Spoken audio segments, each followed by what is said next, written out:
Hey there, you're listening to Filmatic, and my name is Nabil Sharif. As we embark and have experienced this joyous time of year, thinking about goodwill and all the things that come with this time, I thought it was only right to let you know how much I care about you, our listeners, and just to let you know what's been going on with the podcast, with a quick little impromptu discussion about the power of film this year and how we have kind of evolved with it. It's been a year like no other, and movies were even more of an escape to a different place. It didn't matter where, it just had to be anywhere but here. And I'm humbled and proud to say that many of you chose to spend those precious moments transcending with us. Just to give you some quick stats here, give you an idea of how we're performing, we have had a total of 748 plays in all-time history in the podcast. We obviously had a great increase this year, and that number might seem like, oh, hey, that's pretty good. But I would say that, well, I wouldn't say it, according to this, that we have an average estimated audience based on our most recent episodes of about 20 people. About 20 people stick around, they click play, listen to some sort of amount of the podcast on a somewhat consistent basis. Now, what is really good about this year is that because we had such a dramatic uptick in episodes released, we did get 40% more listeners than I had in those first few months. That's kind of good. Obviously, the length of our podcast went up. But what really is important to me is the graph of our all-time performance, right? I'm looking at it here. I can post a picture of this. We've got I did the first episode, the Joker episode, Joker review. And we came in with a strong 60 views. People were in, they wanted to know what was going on with this thing. And we got a big drop after that. Big drop, right? We're down. Oh my god, we are so down. Uncut Gems Freestyle in February. Oof, that's low. That's a very low number. Maybe like 5 plays according to this, maybe about, looks like it. Alright. But with quarantine, now this is important. We were able to have, consistent episodes.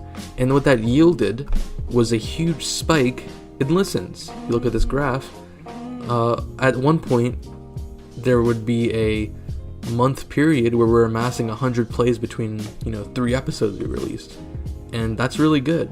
Audience retention is a whole nother ball game.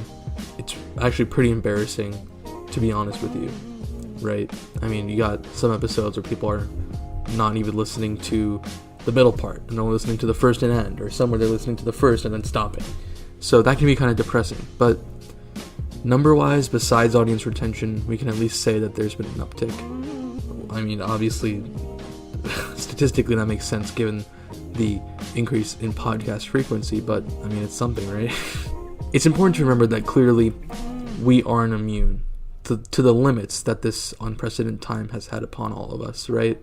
It gave us something in terms of that chunk of summer months where we were able to put out content, but also in other ways it didn't.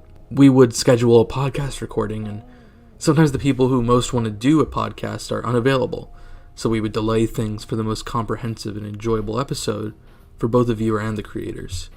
Or people will get hit with a wave of exams come school time, especially in, for example, the recent final season, for which many people had different timings and it was a whole other thing. Or maybe, just maybe, sometimes me, the host of this podcast, can get drained, emotionally drained, from the stresses of my own life and predicaments, that the motivation to create can be lost, especially when it feels like no one cares, and that's a battle.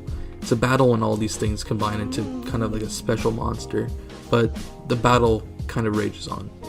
I'm going to continue to commit to doing my utmost to putting out content above these circumstances and pulling that content to a tighter schedule, as much as I can with all this stuff going on. And all I'm asking is that, whether it's 4 of you, or 20 of you, or 1 of you, or 2 of you, doesn't matter. Just try to stick with me through these times.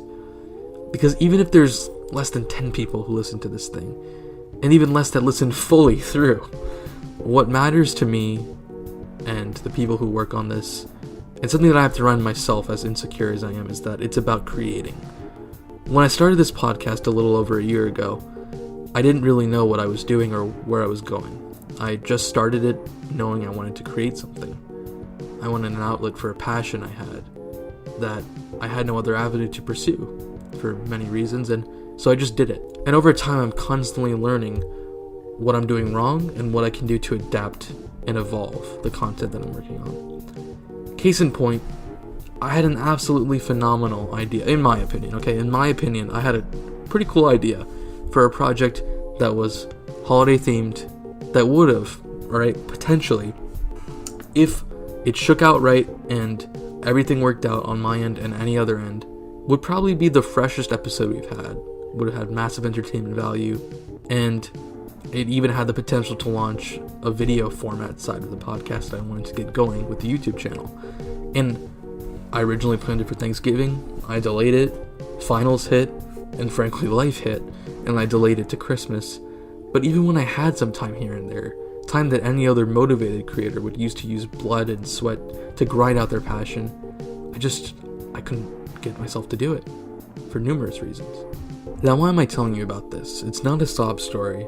If anything, as I'm sure you can tell, it's a little bit embarrassing. But what I'm saying is meant to make clear to you, the listener, to understand what's going through the veins of this thing, and how I want that to be better, and how that fuel comes through. So this holiday season, this New Year's now, even though I didn't celebrate anything, it can be a lonely time for many of us, myself included. I'm thinking about how I can adapt and evolve. I'm thinking about how I can make things great for the audience, even if it's less than a handful of people. I'm thinking about you, I'm thinking about film. I wish you and yours the greatest times as we forge ahead, and I wish for all of us to find a little inspiration as we enter the new year. You've been listening to Filmatic. My name is Nabil Sharif, and I'll see you on the next one.